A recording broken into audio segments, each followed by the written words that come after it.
This tool is really helpful when you have a health-related research idea, but you do not know how to organize it into a proper academic proposal. It can create the full structure, research questions, methodology, literature review, citations, and references in one workflow. Many students have a good research topic, but they get stuck when they have to write the introduction, problem statement, objectives, or methodology.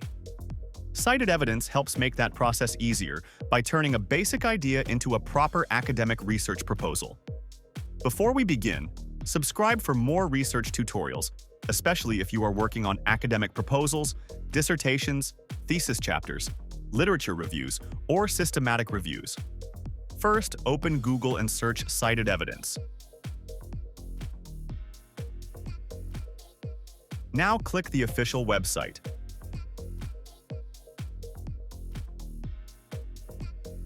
Create an account or log in if you already have one.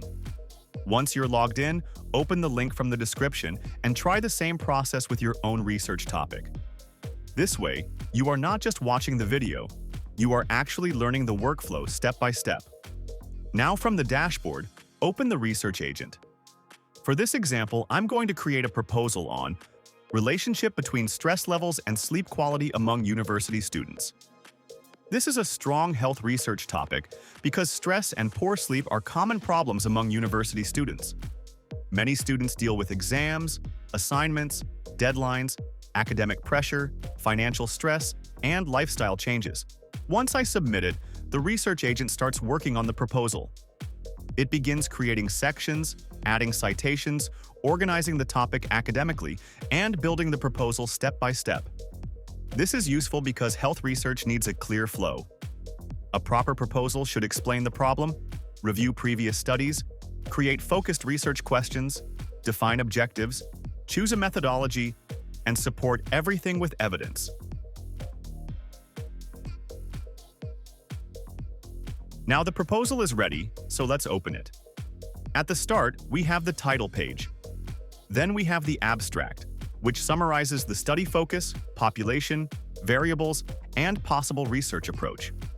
In this case, the main variables are stress levels and sleep quality, and the population is university students. Now I'll open the introduction. This section explains why stress and sleep quality are important issues among university students. It may discuss how stress can affect mood, focus, memory, emotional health, and daily functioning. It also explains how poor sleep can make academic and personal stress even worse. Next, let's open the literature review. The tool organizes previous research around stress, sleep patterns, student health, academic pressure, mental well-being, and lifestyle habits. This section helps show what previous studies have already found and why the current study is important. A good literature review should not just list studies. It should connect ideas and explain how existing research supports the topic. Now, I'll open the problem statement. This section explains the core issue behind the study. The problem is not only that students experience stress. The real concern is that stress may be affecting their sleep quality, and poor sleep may then affect their health, focus, and academic performance. Next, I'll open the research questions. These questions are focused on the relationship between stress levels and sleep quality. For example, the study may ask whether higher stress levels are associated with poorer sleep quality among university students. Now let's check the objectives. The general objective explains the main purpose of the study, while the specific objectives break it down into measurable parts. For example, the study may aim to assess stress levels, measure sleep quality, and examine the relationship between both variables. Now I'll open the methodology. For this topic, the tool may suggest a cross-sectional study design.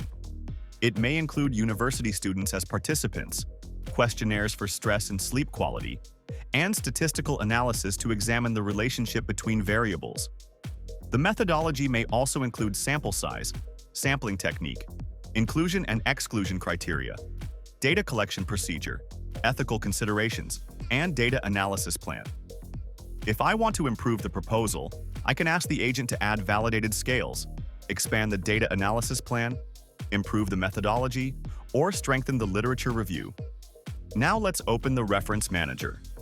This section keeps the sources organized, which is especially helpful when preparing proposals, thesis chapters, dissertations, or literature reviews.